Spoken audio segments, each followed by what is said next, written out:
Hallo Leute und herzlich willkommen zu dem Video, auf welches ich mich ganz besonders freue, weil, wie ihr vielleicht unschwer erkennen könnt, steht hier hinter mir das Facelift vom neuen Audi R8. Und wie ihr wisst oder vielleicht auch nicht wisst, fahre ich ja selber ein Audi R8 und zwar das Vor-Facelift-Modell. Und deswegen bin ich jetzt natürlich super gespannt und mir brennt es schon förmlich in den Fingern, mir das Facelift-Modell jetzt mal genauer anzuschauen und vor allen Dingen auch gleich mal zu testen. Denn ich bin heute hier auf dem Ascari Race Resort. Das ist eine Teststrecke in Südspanien und hier habe ich gleich die Möglichkeit, mich mal ordentlich auszutoben. Und zwar mit dem guten Stück hier, welches sich jetzt auch übrigens Audi R8 V10 Performance Quattro nennt und nicht mehr V10 Plus. Das hier ist der Nachgänger vom V10 Plus und das Basismodell heißt jetzt ganz normal Audi R8 V10 Quattro.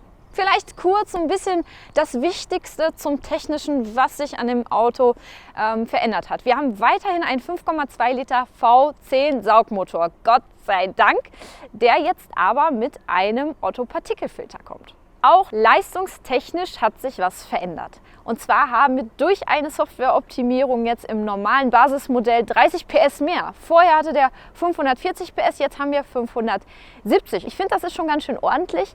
In dem Nachfolger vom V10 Plus, also dem Performance Quattro, dem Performance Quattro, wie er sich jetzt nennt, kommen nur 10 PS mehr, also von 610 auf 620. Hier steht schon mein Name drauf, gleich passend für den Track, und ich habe mir den Wagen heute in Vegas Gelb ausgesucht, weil ich finde, die Farbe knallt mega. Aber es gibt auch zwei neue Farben, und zwar einmal Kimura Grau und Ascari Blau. Gucken wir uns doch einfach mal zusammen jetzt an, was jetzt hier alles so neu ist.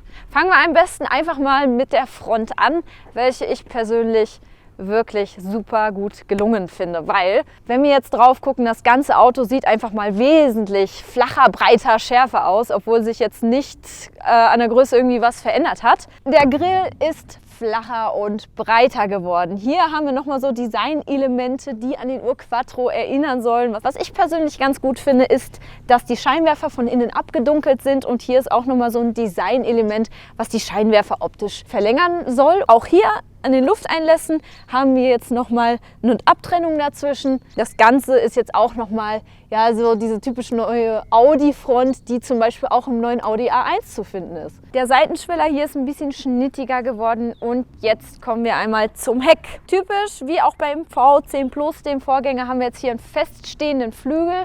Bei dem Basismodell ist er nicht feststehend, sondern ausfahrbar. Das erste, was einen vielleicht ins Auge sticht, ist einmal jetzt hier das durchgezogene Gitter. Die Hälfte des Hecks besteht jetzt aus Gitter. Kann man schön finden, muss man nicht. Ich glaube, das ist eine Geschmackssache. Aber auch ins Auge sticht hier einmal dieser riesen Diffusor und einmal die Umrandung hier von den Endrohren. Auch die Endrohre haben sich geändert, beim Vor-Facelift ja noch eckig, und hier haben wir jetzt auf jeder Seite ein ovales, großes Endrohr, was, finde ich, extrem ins Auge fällt. Ich bin mehr ein Fan von den eckigen Endrohren, denn das ganze Fahrzeug ist einfach viel scharfkantiger geworden, viel geradliniger, und ich weiß nicht, ob man da zurückgehen sollte auf diese ovalen Endrohre. Ist eine Geschmackssache natürlich. Andere Felgen gibt es jetzt, hier haben wir 20 Zöller drauf, aber was sich jetzt hier auch geändert hat, ist die Bereifung. Vorher waren es die Pirelli P0, die drauf waren, jetzt ist es Michelin, und zwar die Pilot Sport 4S. Sowohl das Basismodell als auch der Performance Quattro kommen natürlich auch nochmal als Spider-Version. Im Innenraum hat sich nicht so viel geändert. Hören wir mal Sound.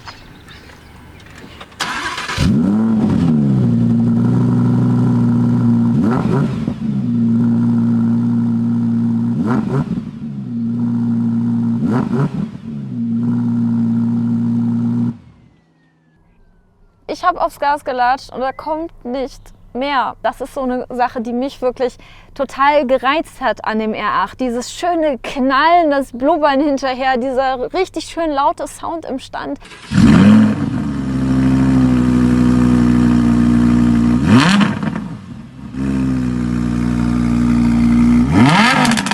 All das hat sich jetzt natürlich aufgrund der aktuellen Richtlinien auch wieder geändert. Die Autos dürfen ja auch alle nicht mehr so laut sein. Wir haben jetzt ein Standgeräusch von 95 Dezibel beim Vorgänger, also bei meinen ist noch eingetragen 106. Beim Gas geben, Standgas kommt wirklich nicht mehr als das, was ihr gerade gehört habt. Kann man sich mit abfinden. Er soll wohl bei der Fahrt nicht leiser geworden sein.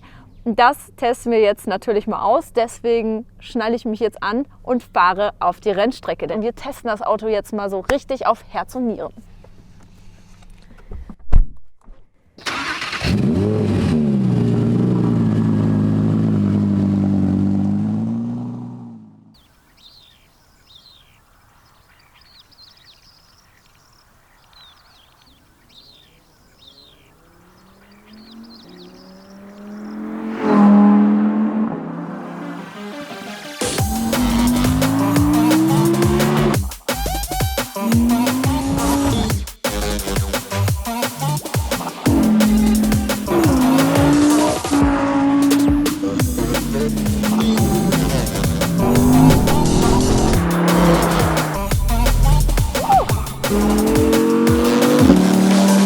Das Ding ist schon eine Waffe.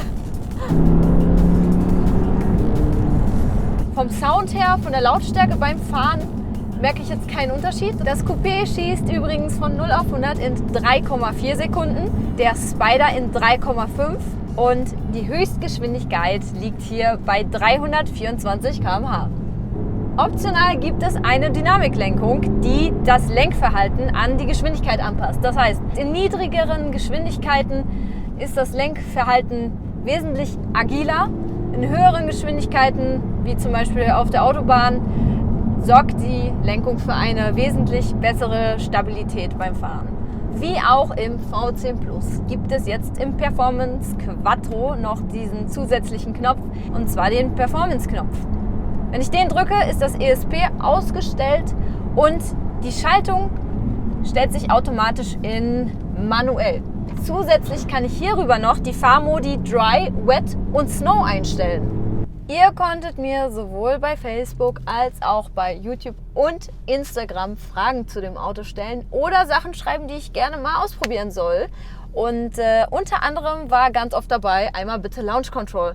Und das machen wir jetzt natürlich. Ja, dafür drücke ich einmal hier diesen Performance-Knopf. Dann ist alles schon automatisch eingestellt, so wie es sein soll. Jetzt latsche ich einmal die Bremse durch, so doll es geht, und Gas. Ja.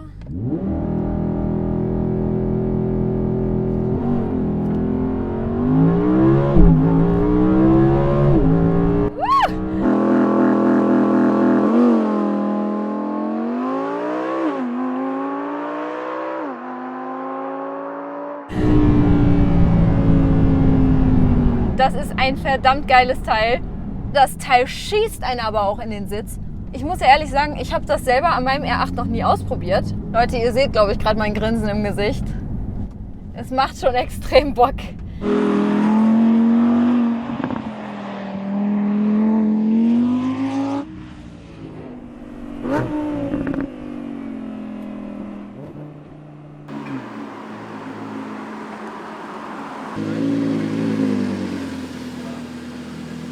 Das Auto ist schon eine Waffe und der wird auch noch mal ein bisschen perfekter abgestimmt, dank Modifikation am Fahrwerk. Die Lenkansprache ist noch mal ein bisschen direkter im gesamten Geschwindigkeitsbereich und die elektronische Stabilitätskontrolle wurde auch noch mal ein bisschen optimiert und verkürzt dadurch den Bremsweg noch mal ein bisschen.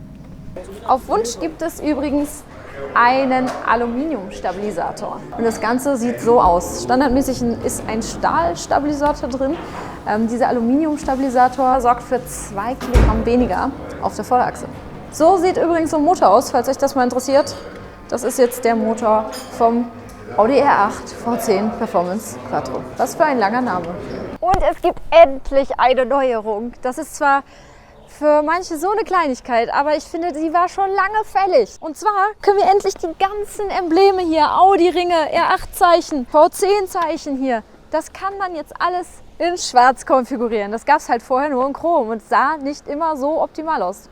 Preise hat Audi bisher noch nicht durchsickern lassen, die sollen aber nicht stark vom Vor-Facelift-Modell abweichen. Konfigurierbar soll der aber wahrscheinlich schon Ende diesen Jahres sein. Und wenn es soweit ist, dann könnt ihr davon ausgehen, dass ich auf jeden Fall ein Video darüber mache zur Konfiguration des neuen Audi R8 Facelifts. Und wenn euch das Video gefallen hat, dann vergesst nicht einen Daumen nach oben da zu lassen und vergesst nicht, meinen Kanal zu abonnieren. Das könnt ihr da, weil dann bekommt ihr immer regelmäßige Benachrichtigungen, wenn ich ein neues Video hochlade.